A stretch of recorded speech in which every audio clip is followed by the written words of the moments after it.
Amaravati October 2025 పన్నుకాలం అంటే నవంబర్లో దాఖలు చేసే రిటర్న్ల నుండి వస్తువులు మరియు సేవల పన్ను అంటే జీఎస్టీ వ్యవస్థలో పెద్ద ఎత్తున మార్పులు అమలులోకి రానున్నాయి. ఈ సవరణల ద్వారా పన్ను వ్యవస్థలో పారదర్శకత పెరగడమే కాకుండా పన్ను చెల్లింపుదారులకు రీఫండ్లు వేగంగా అందే అవకాశం ఉందని ఆర్థిక నిపుణులు చెబుతున్నారు.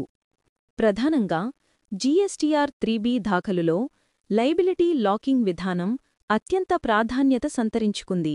ఇప్పటివరకు పన్ను చెల్లింపుదారులు జీఎస్టీఆర్ 1 నుండి వచ్చిన పన్ను బాధ్యతా మొత్తాలను జీఎస్టీఆర్ 3Bలో ఎడిట్ చేసుకునే అవకాశం ఉండేది. ఇకపై కొత్త విధానంలో జీఎస్టీఆర్ 1 ద్వారా వచ్చే outward supplies liability columns lock చేయబడతాయి. పొరపాట్లు సరిచేసుకోవాలంటే అవి జీఎస్టీఆర్ 1A ద్వారా మాత్రమే చేయాలి. అది వచ్చే నెల 11వ తేదీ తర్వాతే ఓపెనవుతుంది. అయితే రివర్స్ ఛార్జ్ మెకానిజం ద్వారా వచ్చే ఇన్వర్డ్ సప్లైస్ లయబిలిటీ మాత్రం మాన్యువల్గా ఎంటర్ చేయాల్సి ఉండటం వల్ల ఆ భాగం లాక్ కాకుండా ఉంటుంది. ఇన్పుట్ ట్యాక్స్ క్రెడిట్ ఐటీసీ ప్రక్రియలో కూడా ముఖ్యమైన మార్పులు అమలులోకి వస్తున్నాయి.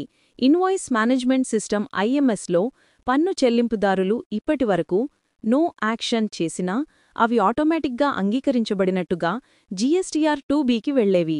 ఇకపై ప్రతి బిల్లుకు యాక్సెప్టెడ్ అనే యాక్షన్ ఎంచుకోవడం తప్పనిసరి. ఆ తరువాత కంప్యూట్ జీఎస్టీఆర్ 2B అని నొక్కినప్పుడే ఆ బిల్లులు 2B మరియు 3Bకి ట్రాన్స్ఫర్ అవుతాయి. దీనితో ఆటోఫ్లో సిస్టమ్ నిలిపివేయబడుతుంది. అలాగే ఐటీసీ రివర్సల్కు సంబంధించిన క్రెడిట్ నోట్స్లో కొత్తగా పెండింగ్ అనే స్టేటస్ను జోడించారు.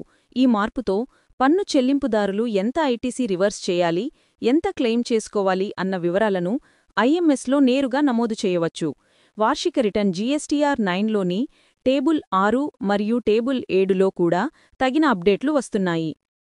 త్వరిత రీఫండ్లకు రిస్క్ ఆధారిత కొత్త విధానం. అక్టోబర్ 1, 2025 నుండి రీఫండ్ ప్రాసెసింగ్ విధానం పూర్తిగా మారిపోయింది. కొత్త రూల్స్ ప్రకారం రీఫండ్ దరఖాస్తు సమర్పించిన వెంటనే అది రిస్క్ మూల్యాంకనంలోకి వెళ్లి తక్కువ రిస్క్ అంటే లో రిస్క్ కేటగిరీగా గుర్తించబడితే ఆఫీసర్ 90% ప్రొవిషనల్ రీఫండును వెంటనే మంజూరు చేయగలరు. ఈ సౌకర్యం ఇప్పటివరకు ఎగుమతులకు మాత్రమే ఉండగా ఇకపై ఇన్వర్టెడ్ డ్యూటీ స్ట్రక్చర్ రీఫండులకు కూడా వర్తిస్తుంది. అయితే షోకాజ్ నోటీసులు, రికవరీ ప్రొసీడింగ్స్ ఉన్నవారు, ఆధార్ ధృవీకరణ చెయ్యనివారు, అలాగే అరేకా నట్స్, పాన్ మసాలా, పొగాకు వంటి వస్తువుల వ్యాపారులకు ఈ సౌకర్యం వర్తించదని కేంద్ర ప్రభుత్వం స్పష్టం చేసింది. ఈ మార్పులు జీఎస్టీ వ్యవస్థను మరింత డిజిటల్, పారదర్శకం, వేగంగా మార్చడమే లక్ష్యంగా అమలు చేస్తున్నాయని నిపుణులు విశ్లేషిస్తున్నారు.